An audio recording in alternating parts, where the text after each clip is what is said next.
Dos jornalistas aqui de Minas Gerais pede uma punição rigorosa após um fotógrafo do jornal Hoje em Dia ser agredido durante o protesto bolsonarista ali na Avenida Raja Gabale.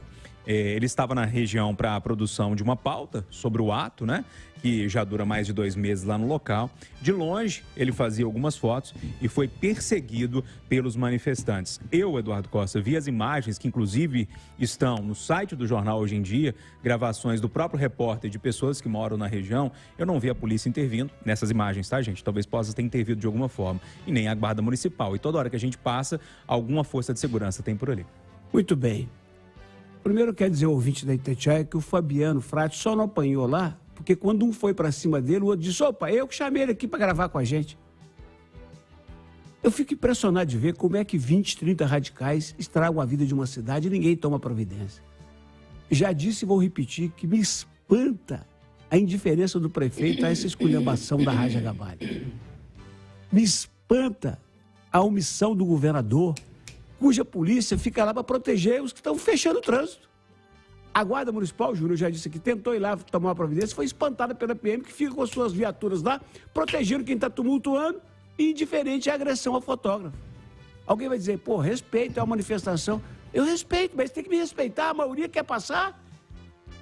Outra coisa, já passou, a eleição passou, o Lula foi diplomado, tomou posse, o líder deles fugiu para Miami, está na boa na praia, e eles estão enchendo o saco da gente. Quem aguenta isso? Quem aguenta isso? Eu queria saber se o Exército ia permitir aquela muvuca na porta da 4ª divisão, sua principal divisão aqui em Minas, se fosse professor federal pedindo que o Bolsonaro desse o mesmo tratamento que deu para ele em termos de salário. Eles estão desde 2014 sem 1 centavo de aumento. Eu queria saber se fosse gente que não está aguentando mais de insegurança, fazendo uma manifestação para o Exército sair dos quartéis, ir para a rua, ajudar a população, em vez de ficar esperando a guerra que nunca vem, e ajudar a população no combate à insegurança, se eles iam tolerar. Mas para não dizer que só os radicais de direita me estragaram a cesta, eu quero revelar o meu espanto a mais uma tentativa de meia dúzia de deputados do PT de Minas de não deixar o avanço do trem metropolitano ir até o Barreiro. Eles tentaram, perderam na justiça, perderam na política. O Alckmin ajudou o Zema, o leilão foi feito e eles vêm com essa lorota de novo.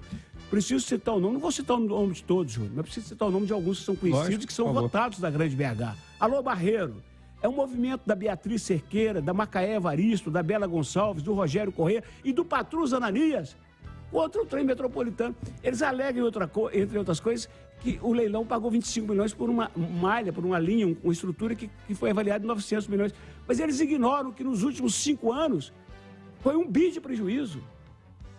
E eu preciso dizer para eles, que estão com essa história de que tem que garantir a mobilidade urbana para todos, que o PT do Rui Costa, que virou ministro lá na Bahia, privatizou e já fez 2 linhas de 6 anos para cá. Que o PT do Camilo Santana no Ceará, que virou ministro, já privatizou e fez 2 linhas. Então o PT de Minas continua desse jeito, contra tudo e todos, contra o progresso, contra tudo. E eu espero que o Lula dê a eles, no caso do metrô de Belo Horizonte, Lula, ô Júnior, eu espero que o presidente Lula dê a eles, nessa reivindicação do metrô, o mesmo tratamento que deu na composição do ministério, uma banana. Ô, Rita Mundim, o Eduardo acabou abrindo um pouco mais o leque aqui em torno dos nossos problemas, e eu queria voltar nessa história da Raja Gabale. O Eduardo citava também que não foi um caso isolado, o nosso repórter aqui também só não apanhou, porque tinha uma outra pessoa ali para proteger. Manifestar, tudo bem, a gente sempre respeita, mas agredir um trabalhador acho um pouco complicado, Rita. Ô Júnior, eu concordo com você em gênero, número e grau. É inaceitável, tem que ser punido. Agora, é um tema delicado que a gente tem que pensar no direito das pessoas de protestarem. Então, isso existe. Eu só quero lembrar aqui, vamos fazer um paralelo.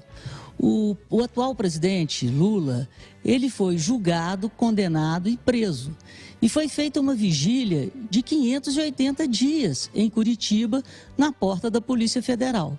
Agora, qualquer ato contra qualquer pessoa, qualquer agressão, tem que ser punida, é inaceitável. Então, é um assunto delicado, mas as pessoas também têm o direito de protestar, sem ir na direção de agredir o outro. É por aí. E só para ficar claro, viu, Júnior? Quem conhece a minha história na rádio sabe, eu sou contra, eu sempre fui, contra toda e qualquer manifestação, seja de que origem for, que categoria for, se atrapalhar o ir e vir das pessoas. Eu sou testemunha disso. Acompanho muito a sua opinião sobre esse assunto e comungo dela. Ô Ricardo Kertzmann, como é que você viu essa agressão ao jornalista do Jornal Hoje em Dia? Tá ficando complicado lá. Júnior, não está ficando complicado, não. Já ficou e há muito tempo. Isso vem, pelo menos, desde 2021, quando um colega meu lá do estado de Minas foi agredido no 7 de setembro na Praça da Liberdade. A gente teve a repetição dessas agressões também no 7 de setembro do ano passado. A gente vem vendo esse tipo de coisa acontecer em São Paulo, no Rio, em Brasília. Essa história de manifestação pacífica, a gente tem que pontuar duas coisas. Número 1, isso já deixou de ser pacífico há algum tempo. A gente teve uma depredação de sérias consequências em Brasília há alguns dias. A gente teve aquele atentado terrorista frustrado também em Brasília. E a gente tem que entender que manifestação pacífica que pede ilegalidade, e quem diz não sou eu, quem diz isso é Constituição, pedir golpe de Estado é ilegal, é crime contra o Estado de Direito, isso está previsto em lei. Então, sendo pacífico ou não, pedir o que a lei proíbe é crime. Isso já passou há muito tempo da hora de terminar, principalmente quando interfere, como vocês acabaram de falar, no direito de ir e vir das pessoas, no direito de trabalho das pessoas e no cerceamento do trabalho da imprensa, o que é ainda mais grave. E aí, Mauro Camargos, arremata essa história da agressão, que, repito mais uma vez, não foi isolada. A gente viu lá no início também acontecia muito, quem não passasse por lá e não buzinasse, por exemplo... as pessoas iam para cima do carro, eu passei por isso, né? Passando lá no início, e agora as agressões aos repórteres.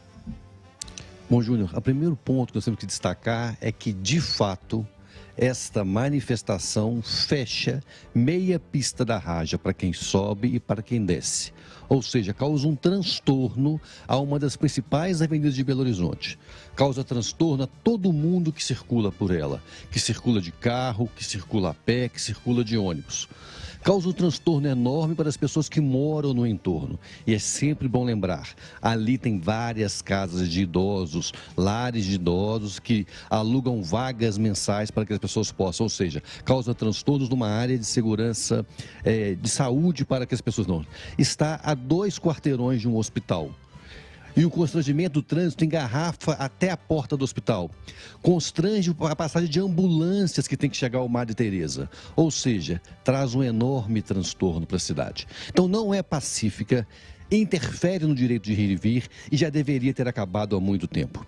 E o pior, para ter demorado tanto tempo, já tem 66 dias que eles estão lá, falavam que Lula não ia tomar posse, não sobe a rampa. O presidente já tomou posse, já subiu a rampa, já nomeou seus ministros, todos já tomaram posse. Hoje tem a primeira reunião ministerial e as pessoas continuam lá. E vão negociar o que no final? Em uma greve, às vezes eu fico brincando, uma certa categoria fica 20 dias de greve, não leva nada do patrão, depois negocia dias parados.